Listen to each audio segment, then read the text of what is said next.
Naniwala ka naman doon sa mga nagsasabing engagement is not the key, na huwag ka daw maniniwala. Bumili ka ng kausap. Joke lang.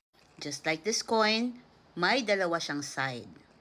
Hindi pwedeng isang side lang ang titignan mo. Kailangan both sides para malinaw. In any content creation workshop or webinar, sasabihin sa inyo na importante ang engagement. Pero syempre yung salitang engagement ay nagamit na sa iba't ibang paraan. Kaya dapat proper engagement. At kung sisimplihan lang natin ang pagpapaliwanag nito, ganito lang yan. Pumunta ka sa FYP, ang panoorin mo ay yung mga videos na gusto mo, doon ka mag-like, doon ka mag-comment, doon ka mag-repost, kasi gusto mo. Hindi dahil may humingi sa iyo ng pabor na i-copy link at i-share ang kanyang video. Ganun. Nakakatulong din sa account mo kung nag-engage ka sa mga videos na kapareho ng niche mo. Kasi doon mo makikilala yung mga tao na interesado din sa mga videos na ginagawa mo. Now, yung mga maling engagement naman ang pag-usapan natin. Ito yung mga creators na nagla-live, tapos sasabihin nila i-follow nyo lahat yung mga nandyan kasi i-follow back nila kayo. Or gagawa ng video kung saan sasabihin i-follow mo ko, tapos mag-comment ka, tapos i-like mo lahat yung mga nasa comments, tapos i-follow mo yung mga magla-like sa'yo. O kaya ito yung mga nagme-message na i-like mo yung 50 videos ko, tapos i-like yung 50 videos mo. O i-copy link mo ng 3 times yung video ko, tapos ibabalik ko sa'yo.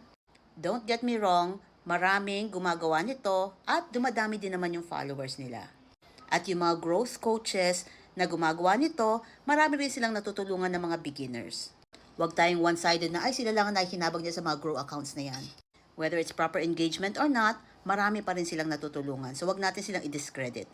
Pero kung ang goal mo ay makabenta at mag-grow ng tuloy-tuloy, kailangan marunong kang magpalago ng followers nang hindi nagjo-join sa mga ganun. As a beginner, I understand mahirap magpag-grow ng account. And it's okay to join these engagement groups. At least to reach 1,000 followers para makapag-TikTok shop ka, para makapag-live ka. But once these features are unlocked, you have to shift to proper engagement para naman makarating yung videos mo sa tamang audience. Kasi kahit dumami man ang followers mo sa engagement groups, hindi naman lahat yon interesado sa mga gagawin mong videos. Hindi sila ang target audience mo. And we all know, lalo na ako, kahit marami kang followers, hindi yan nagtatranslate sa sales. Hindi ko mo marami kang followers, lahat sila nanonood ng videos mo. So my advice, kung wala ka pang 1,000 followers, join engagement groups. Once you reach 1,000 followers, do proper engagement and learn how to categorize your videos para mapunta siya sa FYP ng mga tao na tama para sa niche mo. Gets? And I cannot stress this enough, engagement is very important. Hindi ka pwedeng mag-post and ghost. Kumbaga pagka-post mo, iisnabin mo na yung mga nagko-comment sa post mo. Learn to reply to comments. Kahit comments ng mga tao sa ibang posts. Basta make sure sincere at relevant sa videos ang